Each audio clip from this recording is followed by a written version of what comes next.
Magandang hapon. Nandito po muli tayo sa ating goat house. Papakain tayo ng mga kambing. Yan, mga bondat na. Kahit nakakulong lang sila sa goat house, busog.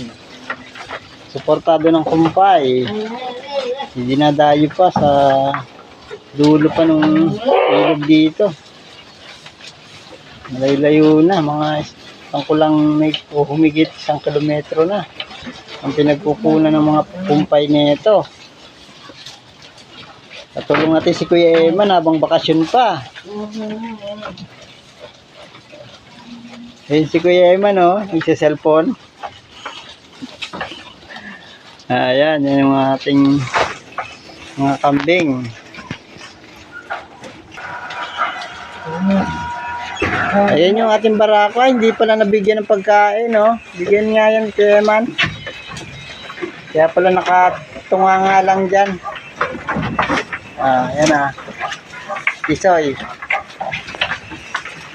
Ito yung marami nating inahin. Mga bondat na. Pagkalaki-laki na ng mga tiyan, no? Pati yung barako na yan, si Pogi. Yung kulay brown yan sa gitna. Pagkalaki-laki. Mukhang buntis. Sa laki ng tiyan. Yung iba nandito pa. Ayun, si Mama Brown. Ano tiyan? Naku, namumutok. Hindi naman buntis. Sa katakawan, namumutok. Ang tiyan. Ganito po tayo paghapon na. Mga busog na mga kambing. Nabubusog na. Yung isa natin barako dun na bata-bata, nagkalaki-laki na rin. Dingdong.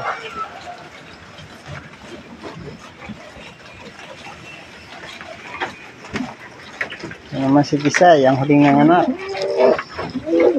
Yan. Kumakain na rin yung kanyang bisiro. At ito na po yung ating naunang mga bisiro. Nakikipagsabayan sa malalaki. Mabibilog, mahaba na. Parang may isang nakahiga doon. Ayun.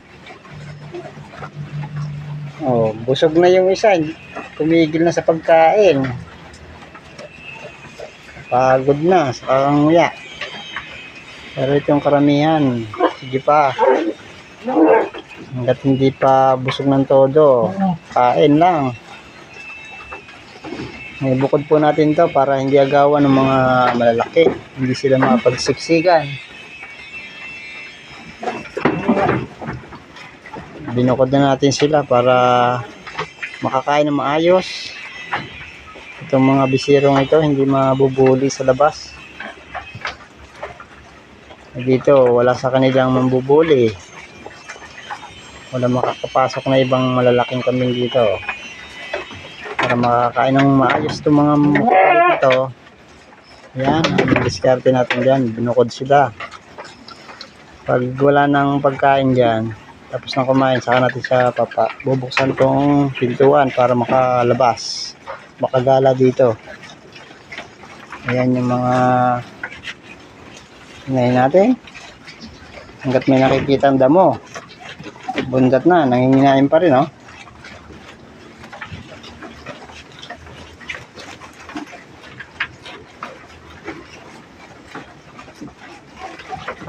Sa bandang dulo, yung ating barako sa Tisoy, andyan pa rin. Wala pa rin nakaka-porsyonada kay Tisoy. May isang buwan na lang, ibibreed na naman natin itong inahin na to. Kondisyon na po natin sa lahat ng mga inahin na yan. 6 na inahin. Napurga na natin ang una yan. Susundan pa natin ng isang purga yan para simot lahat ng mga bulate. Kasabay na natin pupurgahin lahat ng kambing kasi wala namang buntis dyan. Kasama na yung mga barakos na yung mga maliliit. Sasabay na rin yan at kumakain na.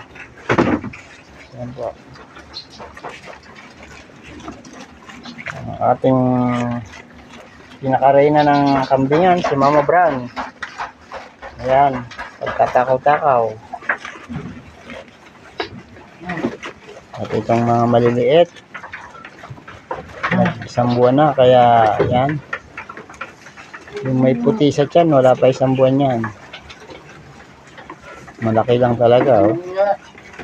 Para magkasing lalaki lang yung dito sa kulong na to.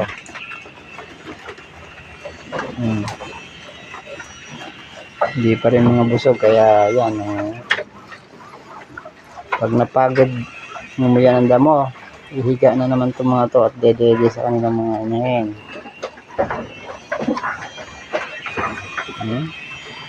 Nasisigla at matatakaw na ang ating mga bisiro. Yan.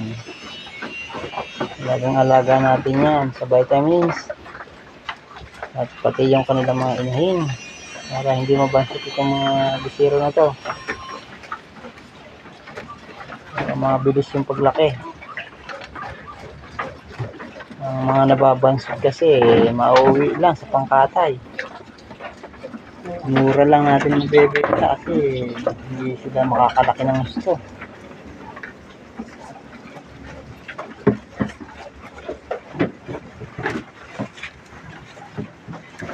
Kaya ng mga inay natin, oh. Mga bundat na. Ayun, pagkalalaki ng mga tiyan.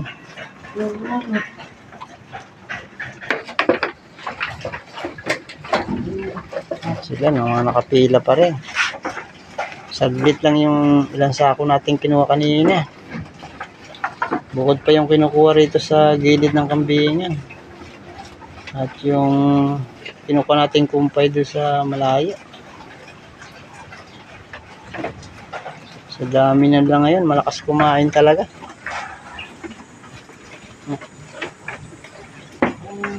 So, ayan, mga bundat na.